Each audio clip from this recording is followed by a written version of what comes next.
जीवन में कई बार हमें असफलताओं का सामना करना पड़ता है, लेकिन असफलता कभी अंत नहीं होती। यह सफलता की ओर बढ़ने का एक कदम होती है। एक बार की बात है, एक युवा व्यक्ति ने अपने जीवन में एक बड़ा सपना देखा। उसने ठान लिया कि उसे अपने क्षेत्र में उत्कृष्टता प्राप्त करनी है। वह पूरी मेहनत और लगन के साथ काम करने लगा। अपने ज्ञान को बढ़ाने के लिए किताबें पढ़ी, सेमिनार में भाग लिया और अपने कौशल को निखारने का प्रयास किया। लेकिन जब उसने पहली बार परीक्षा दी, तो उसे अपेक्षा के अनुरूप परिणाम नहीं मिले। उसका मन उदास हो गया।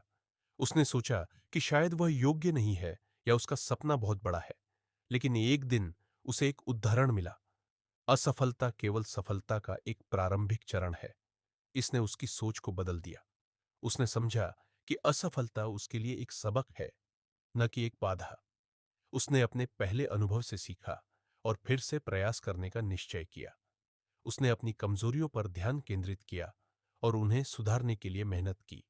इस बार उसने केवल पढ़ाई पर ध्यान नहीं दिया, बल्कि अपने मानसिक स्वास्थ्य का भी ख्याल रखा। उसने योग और ध्यान करना शुरू किया, जिससे उसकी मानसिक स्थिति मजबूत हुई। कुछ समय बाद उसने पुनः परीक्षा दी। इस बार परिणाम उसे संतोषजनक लगे। उसकी मेहनत और निरंतरता रंग लाई। उसे यह एहसास हुआ कि असफलता उसे कमजोर नहीं बनाती, बल्कि उसे और मजबूत बनाती है।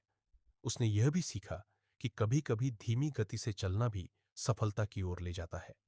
इस अनुभव ने उसे एक नई दिशा दी। उसने अब न केवल अपने लिए, बल्कि दूसरों के लिए भी एक प्रेरणा बनने का निर्णय लिया।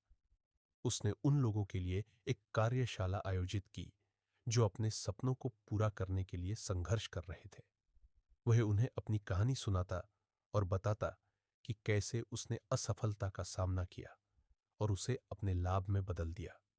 उसकी मेहनत ने उसे केवल व्यक्तिगत सफलता ही नहीं दिलाई, बल्कि वह दूसरों के लिए भी प्रेरणा स्रोत बन गया।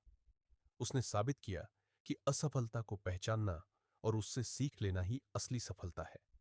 इस प्रकार उसकी कहानी यह सिखाती है कि जीवन में कठिनाइयां आएंगी, लेकिन उन्हें पार करना ही हमें मजबूत बनाता है। अगर हम अपने सपनों के प्रति प्रतिबद्ध हैं और असफलताओं से डरकर पीछे नहीं हटते, तो सफलता अवश्य प्राप्त होगी। यही जीवन का वास्तविक अर्थ है, हर ठोकर से आगे बढ़ना और अपने सपनों को साकार करना।